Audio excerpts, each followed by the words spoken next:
and a lot of energy to figure out. I didn't know iTunes needed 5 feature films. I guess I'll change my name. or you have to go through an aggregator. Right. And then that changes your percentage. So. Which ones do you film versus music? Which are the aggregators? Music, actually, you can get, you know. Yeah, no, I'm saying, but which are the aggregators for film? Oh, only film. On iTunes, it's only film. Music, you can distribute directly through iTunes, and apps, of course, you can distribute directly. But there's a number of them. You know, so. There's a number of them. I mean, it's just a list. If you go to iTunes.com, you can see the full list. But in any event, I'll actually put it back to you and say when I'm done with my research, I'll send it to you. Yeah, please. But what are these guys about? Well, I know that IndieGoGo, which is local, IndieGoGo, which is essentially the San Francisco version of KickStarter, has a company they bought in LA that specifically is to get video on platforms like iTunes, and they can even get you on Hulu, but I want to say it costs you like 20 grand to get on Hulu. It's really expensive last time I was looking at that. So there are some resources for that locally, but I know exactly who Stephen Proud is. Good. Andre, do you want to mention anything? Or? Well, I am working to get some of these projects that come through our group and potentially through this group as well to at least the platform distributor. It's called Distributor. And they have fees if you want it to be on Hulu, Netflix, and iTunes. And I think Distributor would be great. There's another one called, I think it's called IndiePix or IndieFlix out of Seattle. And they do something similar. And the way they work is that they take a percentage. And so I think that, it just affords another opportunity, for digital distribution with a lot of projects like, let's say, the Cicada Princess that might not have another venue that just, I think, streamlines, which is great. Any questions for all 3 panelists? Does anyone? Yeah. But what is the place and what have you seen for independent projects for product placement? Other ways of bringing revenue? Because like for our game events, and some people even do live events, they actually have been generating revenue with ancillary stuff like books, CDs, and that led to them actually saying we need to do an app because we've got placement and reach for other partners. We make share rev through their web properties that actually have millions of users. Have you seen that as a part of a deal, and do you see that as something, because I know like the Tyler Perry deal, most of the revenue, we know some guys who dealt with that with him, was because his live shows monetized so much. So the deal they got on TV show tie-in and also film was driven by the revenue from those other events, the live events. And that's something I'm wondering if you've seen in indie projects, because you can do live stuff around it that ties in. Like even this event right here, I know the guys who sponsor it, NOS, anything game related, they'll fund the event. So have you seen that as a mix with the independent project you guys put back? It was a mix with, based on your numbers you have in either YouTube, Twitter, online, or other numbers, structuring, able to access that if you get the thousands, tens of thousands, hundreds of thousands. Did you read my question? Yeah, what's the question? It's just real-time, live, and other aggregated points of touch of large user bases, leveraging either product placement indie content or other types of tie-ins to help you plug in, because the example I gave was how Tyler Perry's deal with his TV movie deal was based upon the fact that his live roadshow tour of his plays and other things, live renewal events, had such revenue. They were looking to help him scale that on their platform. Just the numbers he was getting independently from the stuff he was doing, different churches and other places like small independent films. So have you seen that as a part of a deal, real-time numbers of revenue like that, helping to leverage it as a part of a mix even along with digital? Have you seen that or heard that in any way? I think I've seen it in people's plans, where people include information like that in their distribution plan. And but in terms of real-time numbers, I haven't seen much of that yet, because I think that these big kind of comprehensive transmedia programs or projects haven't really had reporting yet. I don't think, because usually that information is from at least a year ago, right? And I haven't seen much of it. I've seen it in the pre-production, but Well, I can't address that directly, but there's a, well, this is tricky. There is a sub-theme that's going on with some of this Kickstarter stuff. The two big projects last month are the Double Fine video game, which incidentally, you're going to find this really amusing. It's a video game and a documentary about making a game. So you're a guitar man, almost sounds like a little bit. That's by a company that's been around for 10 years. The webcomic was around for 9. Mr. Modest over here doesn't want to talk about being on films like Hellboy and Sin City, apparently. That's bankable. That means you're real. You have a fellow from The Nightmare Before Christmas. Again, established properties. You're seeing, there used to be, when the crowdfunding first started, a little bit of a stigma with it from people who'd actually done professional work before, that they thought it was like panhandling. No, that doesn't exist here. So if you have a following, you've been able to cultivate a following, which is one of the leveling platforms of the internet, assuming we don't have some regulations coming down from the feds. If you can develop your following and plug that into it, you sort of make yourself bankable. We're starting to see a little bit of that. Yeah, because if the law's going to pass, they already passed the House, they're going to do the 2 million crowdfunding. It's going to go through. The question is how they're going to regulate it. One question also, just to follow on this. Sorry. Yeah, one question around that. We're seeing though, if you get to 5 figures, like either you sell an app or something like that, or you have a certain amount of people who come, you can leverage the sponsorship of your live event, or you can do an actual web. If you have enough views, because you've got those already, YouTube, Twitter, Facebook, likes, you actually can leverage 4 figures for each sponsor. It's just there. And then you can do placement. You can do placement because you can show who the audience is.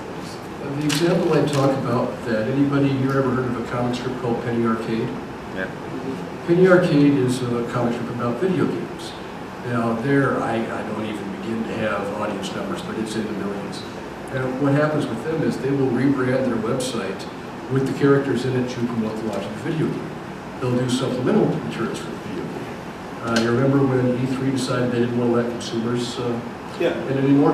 Well, the Penny Arcade guys were in a position to say, screw you, we're doing our own video game convention. They got an East Coast, they got a West Coast, I hear they may be adding a third. So if you really want to get creative and you've got the base following, the thing with the internet is it's always interesting whether or not you can aggregate an online following into a physical location. They were so large they could. They were also replacing something. E3 threw away an opportunity and they just snapped it up. Actually, my anime guys are doing that. They do the San Jose anime, and they just did the SAC anime. They do like $2 or $3 million worth of people in 3 days. I mean, like they get 16 million views just from an event from there. But they brought in like the Power Ranger people talking about stuff they did 10 years ago. If you've got the following built up and you can direct them to show up in one place, and that's something you have to plan out 6 months ahead. Yeah, but you need some runway. But yeah, but first you have to gather the following on your own, and that's where the bootstrap part comes in. So I'm realizing what time it is, so I'm going to just go ahead and take 1 or 2 more questions, and then we'll go ahead and break so we can get our 60-second soapboxes. People can kind of talk about what they're doing, and then we can break and actually talk to people individually. I can get a beer? Yes, you can. Yeah. Well, this is a follow-up from Penny Arcade. I know PAX is huge. The one thing that I've known about Penny Arcade for all the time it's come out is the forum following is very large and very active, similar to Something Awful and a lot of the other major forums out there right now. And so what's really more important? Is it fans or is it forum members? Because that's an active contribution, which is largely different. And I'm just wondering if you have any experience on that. Well, you have to have the product to bring them into the forums in the first place. The forum will drive it. I'm sorry, the material will drive it. The forum is basically a place for social mixing and reinforcement of the brand. The chicken definitely does come before the egg in that place. However, if you want to do some data gathering, you can see what the reactions to things are in the forum. You can float a question in the forum if you want, which is a little more comprehensive than just running a survey on the site. So they have their uses, but you have to have an audience before you can jump in the forum. And a lot of people will just use the comment section for that. The forums, when you start to have too many comments in the comment section, you shut down the comment section and shut it over to the forum. And the thing about forums is they're not usually a revenue driver per se, but no one just grants on this. It's usually Anyone else want to add anything, or? Cool. All right, let's take one more.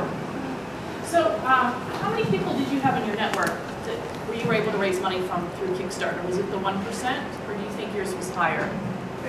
You mean like personal friends? Just in terms of there was 3 of you that were promoting your project. How many people did you have? I'm just, you know, rough idea how many people you had promoting it, and then. I would say it was probably between 2 and 3, and it just caught. That's the thing with the whole aggregation, is once you get to the next level and people buy into what you've got, they go to their friends and it just gets exponential. Can I jump on that? Yeah. One of the things that I also find is that it's a very clear idea of the movie. Like when you're looking at it, it's stop motion, it's a little dark, and so it's one of those things that I think the communities that Mauchi has immediate access to are animators, they're visual effects artists, and they are also additionally plugged into those networks as well. So it doesn't necessarily mean that Mauchi has to know where the stop motion forum is that's really big in the Netherlands, but it just so happens that he might be friends with someone who is an active member in there, and then that person, because they have invested and they are actually a part of that, they then propagate that message out to them, and it goes out to them. I mean, it's and at least from my end, I mean, that's how I see it. And That's very true. Most of the people that I've known over the years are in sort of tech-savvy, entertainment-savvy industries. I was most excited when we made it on like insect websites, which we did. But there was like the cicada lady, and she has this whole little tweet thing about cicada stuff, and we was like, oh. And I think that speaks of finding your audience. You may not necessarily when you're looking at it, like I was just saying, it's like stop motion. It's that might be the very clear niche audience to go to, but you don't realize that there might be somebody who loves fairy tales, and this might be just right up their alley, or there's somebody who likes insects, and it's their thing. There's finding the right way of getting it into those audiences is important. There's another webcomic called Goats that is trying to basically relaunch through Kickstarter.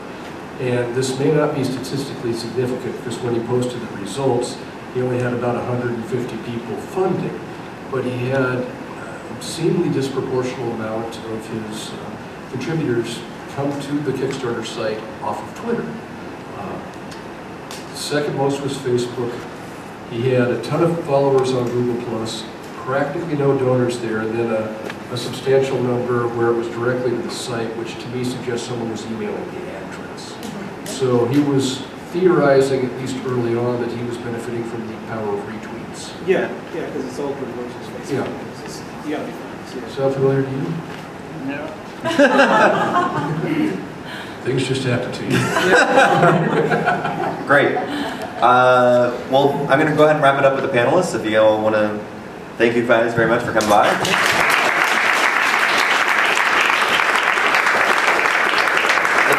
The next part here is just a 60-second soapbox. We're going to give you 60 seconds to talk about your project. If you're looking for anything, if you are just wanting to talk about it, whatever it may be, this is your chance to come up and talk about it. So why don't we go ahead and get people going, and we'll start your 60 seconds.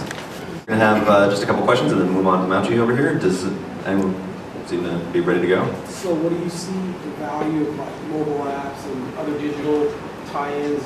Are they a way to show early, like we say in the angel space, social adoption or social proof, or to show there's an emerging market? And what do you see things like anime and transmedia, mobile tied-in projects? Like we have one that's already getting pre-funding from TV, a TV show coming out, got a Bank of the Star, and we're trying to figure out what the metrics are in our negotiations because they already want to put some money in. So we've already like pre-funded the app on a platform that does that. So you pre-sold units. How do you looked at tying those in, and how do they impact with the offline merch? Because we actually have content and books already being sold already in Wisconsin, live events. So that's the question we want to find out. How do you see those tying in and what you're doing? We can talk offline more. I think that typically film producers and And the major companies, from what I understand, see a lot of the transmedia as collateral, right? Marketing collateral.